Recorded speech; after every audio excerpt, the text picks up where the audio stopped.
Gareth Jones on speed. News Belch. Auto giant Stellantis announced this week that the Lancia Renaissance is about to begin.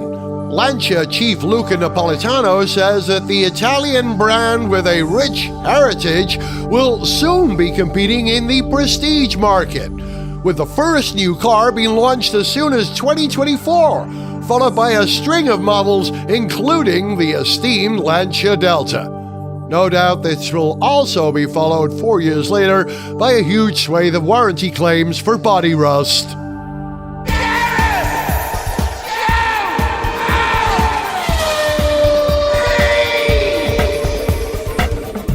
Hello, welcome to Gareth Jones on Speed. I'm Gareth. Joining us a little bit later on to talk about some exciting motorsport stuff will be Sarah Leach, but right now on one end of a piece of string is Alex Goy. Hi. And on a different end, to a different tension, because it's a slightly different length, so I'm trying to make sure that the signal arrives at the same time, is Zog. Hello. Did you know that's how I'm connecting with you two? String. Wouldn't the speed of sound on the string be the same regardless of tension? I was making it up. I'm honestly not sure. I'm going to look this up. Yeah, because the speed of sound is different through different densities, isn't it? So We'll let you know next I week. would imagine the denser it is, the higher the speed of sound would have to be. I think that's true, but how does that work with a transverse wave rather than a longitudinal wave on a string? I see what you're saying. Yeah, we'll come back to that. We are way off topic already. Should we talk about cars? That's Yes. probably a good idea. Let's talk about cars. If there's a theme to this programme, it's the sublime and the ridiculous. And I think you've driven two cars this week, one of which is sublime and the other which is ridiculous. Now, the question is, which is which? Tell us about the little one first. The little one. So a few weeks ago, I went to visit the lovely folk at Electrogenic. I saw them last year and had to go in their take on the Porsche 356, and I saw them this year to have a go in their take on the Mini. Now, what Electrogenic does is it takes classic cars, it scans their insides and sees how many batteries and electric motors they can put in it, and turned them into electric things. We've talked about their Porsche on the show with you previously. Yeah, we're across what they do on the show. Yeah. Yeah, so the Porsche was a wonderful thing, but the Mini's the more fascinating, I think, because there are loads of Minis and people get less het up if you modify a Mini, because, you know, you put in that ridiculous Honda engine and it'll go a million miles an hour and everything will be wonderful. Jog and I would agree that we'd have an instant emotional reaction to seeing any proper, I'm going to call it that, Mini, and it's affection, isn't it? It's the first thing you think. Yeah, absolutely. Yeah, they're lovely little cars. It's a happy, lovable little thing. Yeah, so Electrogenic has started converting Minis. Now, the one that I drove is called Rosie, and Rosie is one of the small car, big city cars. She's got a name. You know, small car, big city does that, like tours of London in a Mini. I didn't, but I do now. You can hire a Mini and you can be given a tour around town. Tourists love it. And so Small Car Big City asked Electrogenic to make one of its Minis electric. Ah. So Rosie the Mini, little red Mini with a Lecky sunroof, which is very sweet, has had its A-series motor removed, and in its place something called a Hyper 9 electric motor, which sounds very futuristic, and it's had batteries put in various places to make it work. Now, what the Electrogenic car has, it's mimicked the original car. So this one has about 65 horsepower and it'll do about 100 miles. Electrogenic says if you give them enough money, it can have 120 horsepower and 173 pound-foot, and they can put more batteries in it and it can go further and faster. Fascinating. The really cool thing about this is that it's got a working 5-speed manual gearbox. Again, we've talked about having electric cars with gearboxes on it. I'm failing to understand. You've driven it. Yeah. Why do you need one? What's happening? It's so much fun. Like, part of the thing of the Mini was obviously it was fun to drive. It was entertaining, right? Yeah, engaging. Well, the little Electrogenic Mini replicates that perfectly. Man. So it's, you know, engine power goes out, rotating thing goes out into a transmission, flywheel, all that nonsense, clutch, into first gear, it'll spin up to a certain point, out and then into second, spin up to a certain point. You can rev it and it makes noise. It goes, it's very funny. It's very weird. Listen, next time you drive one of those, I'm going to give you an audio recorder. I want to hear that. You know what? My on producer on the day had one. I'll see if I can get the sound file off him, because it's a fascinating thing. So we did a film for it for Carfection, which is coming soon. Yeah, so it'll rev and it'll do silly things. But the interesting thing about it, the kind of mind-blowing thing, is you put it into gear as you would a normal car, except you put it into first, and then you can take your foot off the clutch and it won't stall, because of course the engine's not producing any movement. It'll only start to move when you put your foot down, because it's an on-off switch essentially.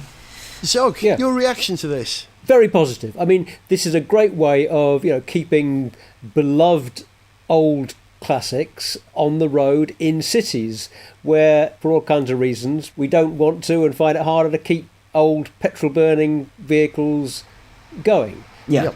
And the Mini is an absolutely, as a Brit, as a Londoner, as a fan of the Italian Job, those little Minis would be right at the top of my list for perfect candidates to make into modern city cars based on classics. The Fiat 500, as we said before, is another great little city car that would do beautifully as a little electrified runabout. So I love this. I'm very envious that Alex has been tooling around in it, and absolutely cracking.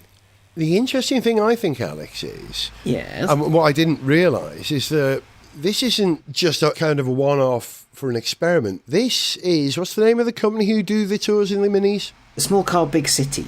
This is them, Small Car, Big City, trying to find a way of keeping their thing going, because there are going to be restrictions on them using any internal combustion engine cars in cities very soon. In some way, it's a working vehicle. It's no different to a London bus or a taxi. Do you know what I mean? It's an inner city vehicle, and that is increasingly the sphere of the EV. And the idea that this very futuristic, still to us old guys, vision of transport in London is not just styled, but actually is the original, or one of the original greatest city cars ever designed, is in some ways proof of concept. There's an affection for it, and my gosh, as Zog said, that's a great car. That's how it's going to work. It's volume and space efficient. The electrogenic cars, what they do is they basically take all the oily bits out and put in new bits. They don't restore it. So the owner gives Electrogenic the car in that state, and they stop it from being internal combustion and turn it into electric. Yeah, okay. Now, I will freely put my hands up and say I don't know the legislation behind it all. I know it's not super clear. In that, I had a chat with Dominic Taylor-Lane from the Association of Heritage Engineers about this very topic, because he doesn't think that these conversions are necessarily a good thing in general. There are two schools of thought. There's the school of thought that perhaps taking an engine out of a car and then turning it into an electric one is a bad thing. Every time I put up a picture of one on my Instagram, the comments are, "Oh, you can't do that. That's the worst thing in the world." You can do it if you want. Exactly. We're not doing it to everyone. We're doing it to my car. Right. My feedback to this is spend your money on what you want. These are all reversible. You can do whatever you want with it. Dominic's point was actually quite salient in that there is no legislation about this. You can just be a company that bolts lecky things into cars and see what happens. I mean, look at Lunaz. They do the full restoration. They want to make sure that the cars don't have, a floor made of rust. But Electrogenic doesn't do that. So they're not new cars. I think you can register them as alternative powertrains, but I'm not entirely sure. But, as a concept, I think for the Mini especially, there's so many of them running round. And a lot of people who use them, that it's not the family car anymore. I used to have stories of parents and friends and all that going, "Oh, we used to do a family holiday. 4 of us used to cram in the Mini and we used to do a trip down to the south of France." You just don't do that anymore. It's a little city car to run around in. Yeah. And if you can make that electric, the Electrogenic guys can fit in proper fast chargers and all that, depending on how much money you want to spend, of course. Yeah. They can fit fast chargers and they can make them mega quick if you want them to be mega quick. Or you can have the case of Rosie, which is, you plug it in overnight and it'll do a full charge. It'll do 100 miles, which is all it needs to do, because it'll just be tooling around London doing London things with tourists in the back. Citroën announced the price of the AMI in Britain this week, didn't they? Is it £7,995? 7,995, I think. Yeah. So I had a man appear in my DMs when that was announced saying, "Alex, I thought you'd like to know that Citroën has announced this price and it's far more expensive here than it is in France." And my first reaction was, And what do you want me to do about this? I'm very sorry. But then a news story went out and I tweeted at Citroën PR and the response seems to have been, it's the cheapest it's going to get. Okay, yeah. Good luck. So, I know one man's going to cancel his order. The reason I mention this is there a price for Rosie, the car you drove? Is there a figure for the conversion, X the car? Outside of the car, they quoted £35,000. Okay, yeah, but you've got an electric Mini. Which is a lot of money. It's a lot of money. You could buy a Mini electric for that money. Yeah. You could buy a plethora of other vehicles for that money. We're reaching the point, though, where vehicles like this, electric conversions, a Lunaz is £300,000 plus, and then you start throwing bits at it and it just gets bigger and bigger and bigger. We're looking at people who have had these cars for years and want to maybe lessen their carbon footprint. Yeah, you could say, these are only driven 12,000 miles a year or 1,000 miles a year in some cases, if that. But some people, they want to do their bit. And if that means taking an engine out of a 356 or taking an A-Series out of a Mini and having the car that they've had since they were, knee-high to a grasshopper, that's been part of their story their whole lives, changing its makeup, then fair play to them. Let them do it. Yeah, I mean, this is always going to be a niche thing for the enthusiast, for somebody who has an emotional connection to a particular vehicle or to a particular type of car, to a particular type of classic, and they want a little electric vehicle that isn't what everybody else is getting. They want this different thing. So, yeah, it's a niche thing rather than... It's not going to change the world of electric motoring. No. It's very much toys for people that can afford toys. Yeah. In the case of Small Car Big City, this is a sort of proof of concept job. If it works for them, then presumably they'll do more. For private customers, I think Top Gear just published a review of the electrogenic Citroën DS. Did they? Lovely. Someone electrogenicked one of those. I wish you could see this, listeners. Zog's eyes, literally. That was a beautiful thing. That was... me too. They got a bit bigger there, didn't they? We like the idea of the... Oh, hello. This makes sense. DS. Oh, that's heavenly. I haven't read the piece. I saw it just as I was getting home to record this, and then I got distracted by picture editing, but I'm assuming it was bloody wonderful, because like every electrogenic... I've driven 2 electrogenic cars. The conversion, like the way you actually drive it, works really well. The 356's manual wasn't as slick as the Minis, but that's because that was the 356's original gearbox. And the Minis was a Citroën C1 5-speeder. Oh, really? So it works. Okay. It just works. It's mass-produced. How lovely. It's not the whole kind of Stuttgart, let's see if there's a gear in there. It was a wonderful, wonderful thing. I'm very lucky to have had a go. And we're very lucky for having shared that experience with you. That was lovely. We enjoyed that. I picture myself driving an electric Mini, and that's quite an appealing thing. Okay, we're playing kind of Sublime Ridiculous, which is which. But Alex, I know you've also driven another car, which is a British icon, just like the Mini. They were even made by the same people for some time. That's how they were born, yeah. And this one has grown in very much the same way that little Mini has grown to be a mod Mini. I'm talking about the 2022 Range Rover. You've had a go. I had a quick go. So the other day, Gareth, you'll be familiar with the SMMT test day, right? Yeah. You go up to Millbrook and a bunch of journalists there, whole stack of cars from all the manufacturers, and you have a bit of a drive round on whatever you can grab. Yeah. So there's a similar one of that, but it's at Goodwood and it's only for really expensive fast cars. Nice, I like it already. So I went to that, and Ferrari were giving passenger laps on the thing, and Bentley had Continental GT speeds going around the track. There were road routes, there were things like that. So I had to go in loads of stuff, including something I can't talk about yet, but I can on the next one, and it'll be an interesting time. I nearly broke an embargo then. Little tease. I like it when you do that. It'll be an interesting time for all. But yeah, I also had to go in the brand spanking new Range Rover. I knew its ancestors quite well, having driven more than my fair share, I think. Yeah. Which one was this? The SV, perhaps? Or... No, so this one I think was a Diesely Weasel.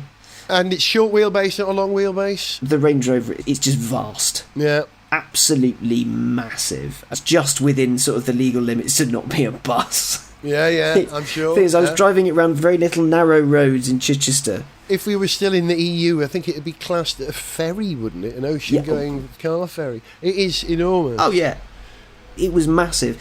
But the thing about it that got me was that how smooth it was, how little car there is to it. Yeah. It's a floater.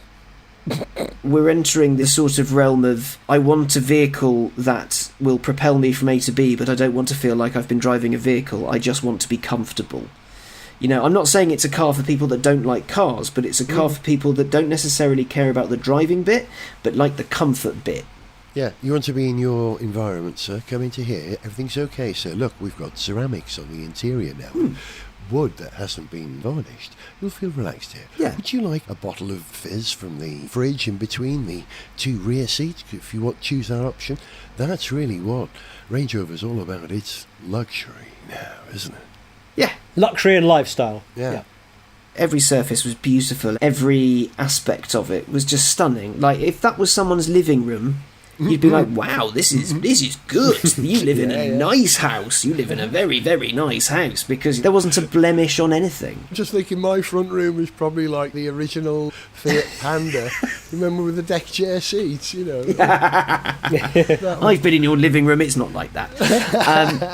But the thing that really got me was how disconnected you could be from the world. So you got, talking about the little Mini with your manual gearbox, even though it's electric, and you're hurling round corners and having the time of your life because it's just brilliant. Visceral. And in the Range Rover, you're so separated from everything and everyone. Also, the sheer size of it, the thing that gets me, or got me in this particular one, it's a system shared with the Defender, so the rear view mirror can be a camera. So if you've got people in the back, there's a camera, but it's on the roof. So if someone pulls in behind you, you can't see them if it's a small car. And it's really disconcerting, because it's the same with every camera system. The mirrors, like in an Audi e-tron, the wing mirrors are electric. If you move your head, you can't crane around to see more. You have to move the camera. The image. In the e-tron, in the Range, it's just sticking out back. Yeah, it's a different approach to using a screen to being able to reposition with the mirror. You just have to accept that that's the shot. Yeah, it's a different way of looking at. It's a different way of checking that zone that I'm sure you adapt to. But at first, it does take some adapting. Yeah, it takes some adapting. Yeah. I had it on the e-tron Sportback as well. That you have to learn. I think I mentioned it in the programme when I reviewed it. You have to learn. Exactly as Zog said, and it took me a little while. But we drive lots of different cars. Most people, they're buying this car, they'll have it for, 3-5 years, and because if you can afford one of these, you're going to turn your car around in 3 or 5 years. But this will be the only car that they'll drive most of the time. They won't even think about the mirror thing after the first week. Yeah. It's the vehicle that they use. It's how they get around. It's for all the desire for a massive sonorous engine that'll catapult you from 0 to 60 in no time at all. Actually, it doesn't matter if that thing does 0 to 60 in 10 seconds, because you're so high off the ground. It doesn't matter. It is kind of luxury. It's that step before a Bentley, but it's something else. And you know why, don't you? Why? Yeah, obviously there's more profit in the more expensive stuff, so the more luxurious, you can make more. Mercedes have just said the same themselves. They're lessening their focus on smaller cars that only get return on big cars. But also, the XJ has been cancelled, hasn't it? The electric XJ. So this is JLR's luxury brand now, Range Rover, which of course is what they've always alluded to, that Discovery is, what do they call, sports functionality or something. And, there were 3 pillars and I can't remember what they are. Yeah. SVR was the fast stuff, SVX was the super capable stuff, and SV Autobiography was the luxurious stuff. Ultra luxury. I can't fathom why they didn't call it SVL, but there must be some hilarious legal reason.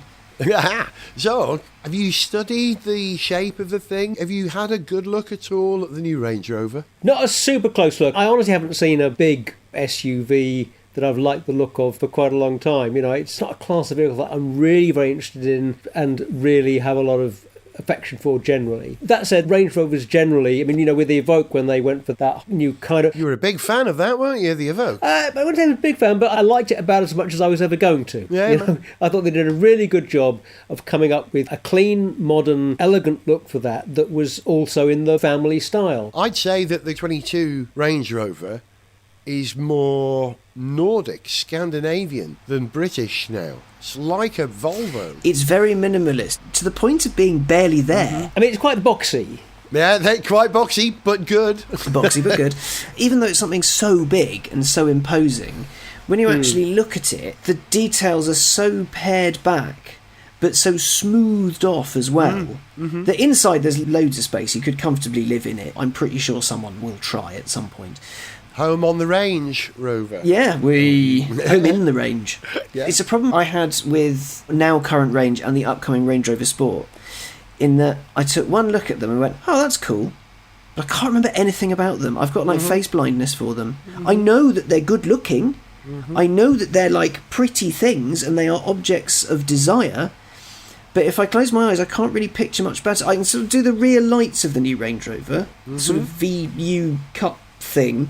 But that's kind of it. Everything is hidden as far as I can tell. You know, they've taken out all the creases from the sides. It really is...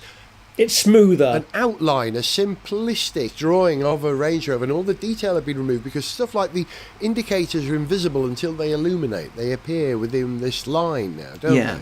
And they've reduced the sort of the graphic detail just ahead of the front door now to these almost like inverted U. You know, it's a graphic statement in terms of styling rather than folded metal. There's an awful lot of... Oh, there are so many creases on cars these days. Some of them are good, some of them aren't good.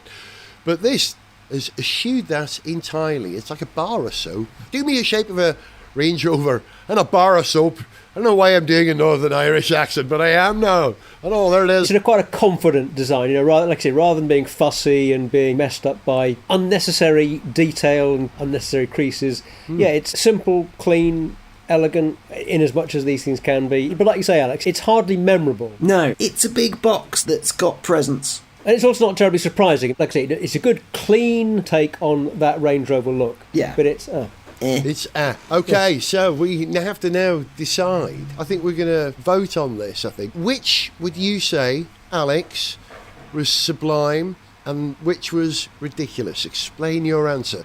The Mini or the Range Rover? Well, let's go for Sublime first. Which best suits that? The Mini is the Sublime one because it captures the essence of the original and unashamedly fleeces it for everything it can, but electric. And it feels right. There are some cars you can think, well, maybe don't do that. But with the Mini, it suits it so well and it's so fit for purpose. Which, of course, means the Range Rover is ridiculous because, well, it is ridiculous. It's huge.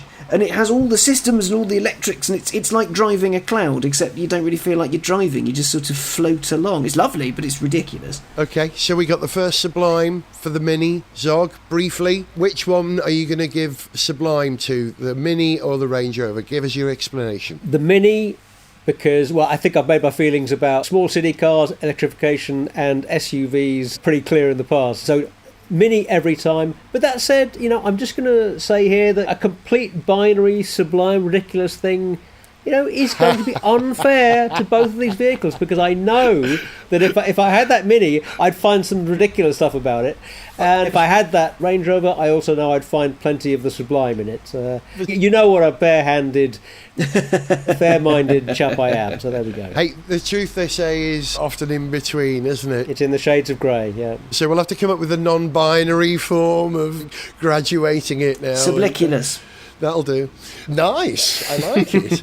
My answer, you're going to disagree with me, but I think, bear with me, the Range Rover is Sublime. The fact that it can replicate the floaty cloud thing at such a high level, that's worthy of definition as being Sublime. I would apply it to that. I genuinely think that Mini is ridiculous. And as I like to say, what's wrong with ridiculous? That's a wonderful thing. I am a ridiculous man, and I always have been. Ridiculous is good. Someone said, what's wrong with silly? Nothing wrong with silly. Thank you for coming to my TED Talk. Alex, thank you, man. Thank you, and bye. And happy travels. And yeah, we'll speak to you in the next show. Bye. Cheers, Alex. See you later. Bye.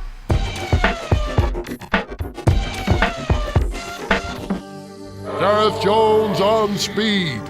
News Belch. The new Aston Martin B-Spec 2022 Formula One car made its debut at the Spanish Grand Prix. The design of the car has been described by some as the Green Red Bull, due to its extraordinary similarity to Red Bull's RB18. Some even went as far as accusing Aston of the theft of Red Bull's intellectual property.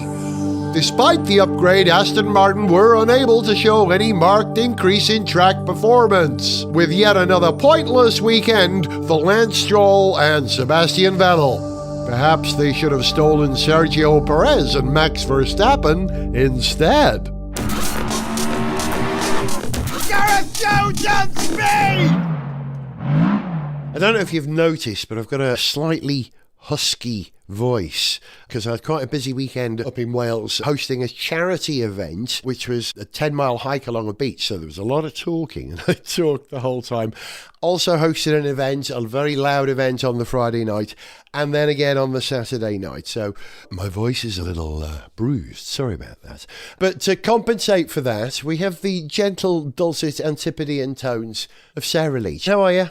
Hello, I'm very well, thank you. You managed to see the Grand Prix at the weekend? I did manage to see the Grand Prix at the weekend, live, when it was in Barcelona. I was very busy, as I was just explaining, but I did manage to pause long enough to hook up with my great friend Gwyn Jones in North Wales, who's also an F1 fan. So I was able to focus on the race itself only, but unfortunately missed all the build-up to it. So I was a bit sort of parachuted in, and it was a great event, wasn't it, Sarah? It was really good. I did really enjoy it, and I was very hopeful for Charles Leclerc because he sort of came up there and I thought he was going to go on and win it. There was just so much happening in the end. There was a lot of stories that came out at the finish line from all of the drivers, but yes, it was quite a spectacle. And Barcelona have got a new stadium, don't they? They put a new stand, rather. Yes? No, their new podium. Podium. They've got an amazing new podium which replicates that famous shape of the Barcelona Circuit de Catalunya de Barcelona, which I think it's called in full now, which is kind of really cool and nice. It was almost like a Greek tragedy, this race, though, wasn't it, Zog? There were so many pitfalls along the way, heart-stopping moments, and of course, Charles Leclerc dignified in an awful moment, wasn't he? Yeah, certainly a tragic weekend for Leclerc, as you say, who was looking absolutely set fair to run away with that race. But Verstappen didn't have it all his own way. I mean, he had a little rare mistake, which I think we could say maybe it was a bit of bad luck with a gust of wind at the wrong time that pushed him off the track, but maybe a little mistake in not anticipating that better. Yeah. And his DRS troubles, that must be really frustrating. Absolutely, yeah. It hardly fell into his lap after Leclerc had his problem. But it was wonderful to see such a good scrap between Leclerc and Russell. They were having a really good fight, and it was clean, skillful driving. Yeah. Credit to both of them for keeping it clean and giving us a really good fight there. Further back down the field, there was also plenty going on. It's easy to miss actually how good a weekend Lewis Hamilton had, given the early incident with Magnussen, to have come back from the back of the field to finish fifth. Yeah, heroic. He got driver of the day. He was supposed to driver of the day, Lewis Hamilton. So yeah, rightly so. And actually, he was very sportsmanlike in his interviews after. So he was very impressive, Lewis Hamilton. He was. I have to admit, I was starting to think, has Lewis lost a little bit of his mojo because of the misery of the end of last season and the disappointment of this car, and then George coming in and seemed to be able to get on top of it better than him and having better luck than Lewis? You know, has that actually affected Lewis's mojo? And I was starting to think, can he do it as good as George? I have to admit, I was thinking that. But, you know, to drive without any safety cars, from the position he was in, ultra last at the end of the first lap, to finishing fifth, wasn't it, in the end when he had a technical problem which cost him a place.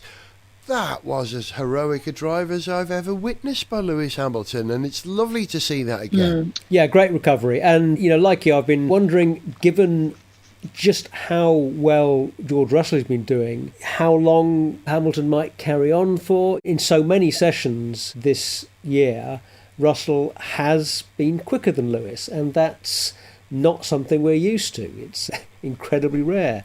Yeah. But for me, this weekend showed that Hamilton hasn't lost it. He might have maybe had a bit of a mindset problem going into this year with struggling with the car a little bit, and maybe that's affected his mental game. But no, from what we saw this weekend, no, he still got it. And also, Mercedes have clearly started to get on top of the issues they've had with the car. Hooray for that. Maybe this is turning into a three-way scrap, not a two-way scrap.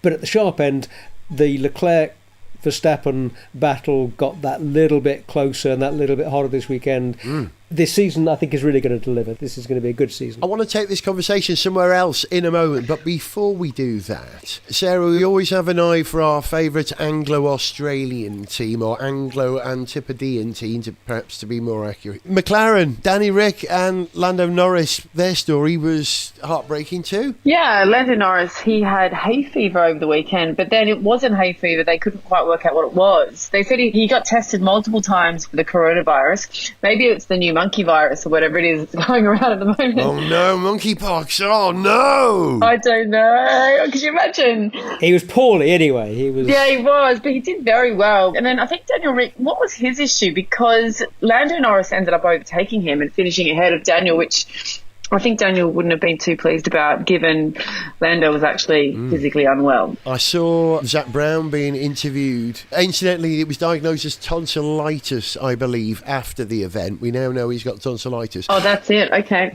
And during this interview, Zach Brown said this. He also said that Danny Rick, I think he said, didn't have another good day in the office. I may have misquoted that. That's what I remember hearing. He may have said, didn't have a good day in the office. But I kind of, something, the back of my neck, hackles stood up. It's like alarm bells. That didn't sound fully supportive from Zach Brown at that moment. I'm worried for Danny in terms of retaining his seat in that car. I don't think there's an imminent danger of that. I think Zach Brown had also said recently, made it clear that he's got a contract for 2023 and that they're still very much behind Ricciardo. But if for the rest of the season he's looking, second best to Lando, then of course they're going to reconsider. And £5 says it's going to be Pato O'Ward, who runs in Indy cars, which is where I said I was going to take this conversation, right? I think there are some great drivers in IndyCar. We're looking forward to the Indy 500 this weekend. I know I am. I am really proper psyched. It's a spectacle, isn't it? Now, the theme of this programme is kind of sublime and ridiculous. Which would you say was sublime, the Indy 500 or Formula One? Which is ridiculous, the Indy 500 or Formula One? Think about that as we discuss the two cultures and how they're different, right? Expand on how we take the word ridiculous. What's ridiculous to you might be ridiculous to somebody else. Yeah. And me, for example. And please use that, your interpretation, ridiculous, in whatever judgment you make based on this. But I love the Indy 500. Culturally, it's different to Formula One. Formula One is always very exclusive, whereas I think I've always said that Le Mans is inclusive. That kind of egalitarian quality of Le Mans pulls you in, gives you better access.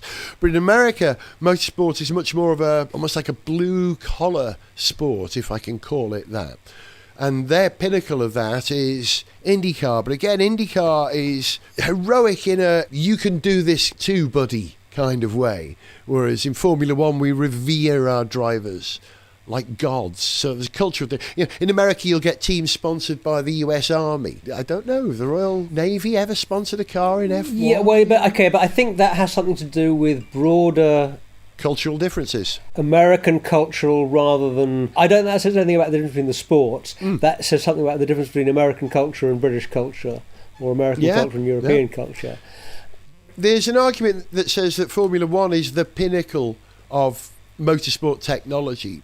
Sure. But some of the stuff that they do in IndyCar is really clever. You see them going down the straightaway, or the straight, the way that they set up the car asymmetrically. It's not super high tech though, is it? I'm going to challenge the idea that that's super clever. But they're finessing it to a very high level. I think I've equated driving the Indy 500 before to kind of running along a beam, the beam that you have in gymnastics. Running along that flat out for 2 hours, and the beam curves and wiggles, and you've got to go as fast as you can. You can't fall off. The slightest mistake and boom, you're in the wall. And I think the edge that they're on is arguably closer to the edge that Formula One drivers are, because at maximum speed they're in a car that's inherently unstable because their aerodynamics aren't as sophisticated as Formula One, and they finesse it. The only way they can finesse it is through the dampers. There are so many stock parts because it's more or less a one make series. There are subtle differences, I know. But the dampers, the work that they're doing on the dampers to compensate for everything else is incredible, really. It's high-tech stuff. Well, yeah, it's a very different thing because the technology is more basic and the number of things that the teams can play with are fewer. Mm-hmm, yeah. You know, they've got a much smaller window of things to play with. Of course, the engineers are just as smart. Yep. The teams are applying just as much brain power to optimise the package they have. And of course, they're going to be optimising what they have with a great deal of ingenuity and dedication and professionalism. I will sometimes watch the Indy 500, but I do not find it as fascinating as F1. I love oval racing. And that's partly because I think there's less technology in there. Yeah, I like my technology in the sport. It's the thing that attracts me to any sport, the technology, I have to admit. Sarah, have you caught anything of the Indy build-up so far? I haven't, actually. I'm going to be honest. I haven't. But I do like the Indy 500. But I must admit, I think Formula One is a little bit more, I'll use the word ridiculous, just because there's more going on. Fair enough. They've got the high-profile manufacturers, the Ferraris and Mercedes. Yeah, that's ridiculous. So, and that, it's just all sort of, glitz and glamour and, and what transposes from the Ferrari cars into racing is the road cars as well. Like, you've got the McLaren Racing. They promote their road cars too, as the Indy 500 doesn't necessarily have that relationship, I guess. It does with the engines. They're either Honda or Chevrolet engines. Okay, yeah. I didn't know that. So But that's a fair point. Arguably more so, yeah. But historically, it was even more so. I was just digging into the background of Indy. You're going to love this. There's a lot of crossover.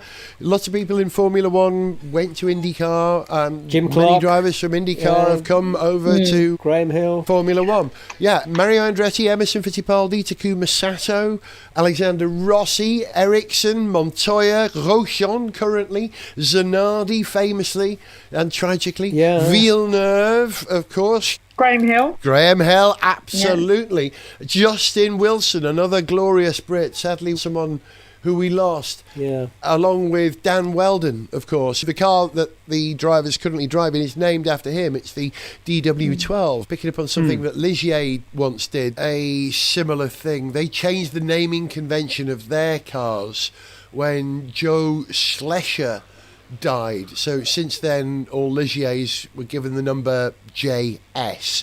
And, of course, DW for the Dallara IndyCar comes from Dan Weldon. Fernando Alonso. There we go. Of course. Nice one. Yeah, most recent transplant. This is the point I was going to make, Sarah, about known brands in IndyCar. The first Brit to win the Indy 500 was back in 1916. His name was Dario Resta. Okay. He was an Italian-born Englishman. I wonder if he's related to Paul Di Resta. I was going to say, Dario Resta is an intriguing sort of mashup of Dario Franchitti, Paul Di Resta. Paul Di Resta. Hang on, has there been some sort of weird time travel thing just happened that some racing driver just kind of went back in time? Oh, here I am in Indianapolis. Oh, it's the weekend of the Indy 500. Oh, I'll enter this. I need to make up a name. What name shall I make up? Oh, yeah, Dario Resta, that'll do. So he won in a Peugeot in the days when, you're right, there were familiar names running. I never even knew that Peugeot ran at Indy. That's amazing. I also discovered that, well, you'll know this, when we use the term, that's a real doozy, when something's really good. Oh, it's a real doozy. Oh, is that... You know where that comes from? Well, okay, I didn't, but now that you've said this, I'm going to guess that it has to do Duesenberg. Correct. A doozy refers to a Duesenberg, a early 20th century racing car, and road car. Yeah, which was so good, and unbeatable. It won at Indy many, many, many times. Duesenberg's won, I don't know how many, but a number of times. Wow, it's a real doozy. It wins the race, and that's where the term a real doozy comes from. Nice. I see. We've got more British connections, of course. Jack Harvey, Max Chilton, and Ben Hanley, I think, are all starting this race. All Brits. Forgive me if I've got that wrong, I'll check it.